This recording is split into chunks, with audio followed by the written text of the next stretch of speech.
voulu cet Everest que 34 heures après son départ du camp de base, la voici soudain, seule au sommet. Seule dans cette solitude de ciel, de froid et de silence, qui dit déjà l'obligation d'en redescendre pour survivre et pour en parler. Parler à ce public lointain, tellement lointain à cette seconde où elle voudrait tout raconter. Quand tu y vas, tu peux pas faire demi-tour, c'est pas possible. Sauf Quand tu arrives au sommet sud, on m'avait dit qu'il en restait encore beaucoup derrière. En fait, c'est tellement attirant. C'est l'endroit le plus attirant qu'il puisse être pour quelqu'un qui aime la montagne. C'est une belle arête. C'est technique, hein.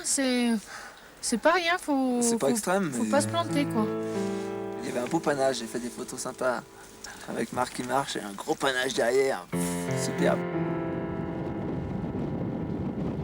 On a eu droit à un cône géant d'Everest sur le Tibet qui explose. C'est marrant parce que le matin on l'avait eu côté Népal et il se devient de plus en plus gros, et puis tout d'un coup ça fait 3 grandes flèches dans le ciel qui explosent. Ça c'est extraordinaire. Il n'y a sûrement jamais eu 3 grandes flèches dans le ciel, Pascal. Le manque d'oxygène hallucine.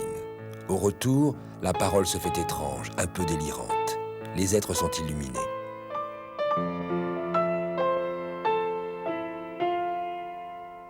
C'est vrai que jusqu'à 8005, c'est très agréable.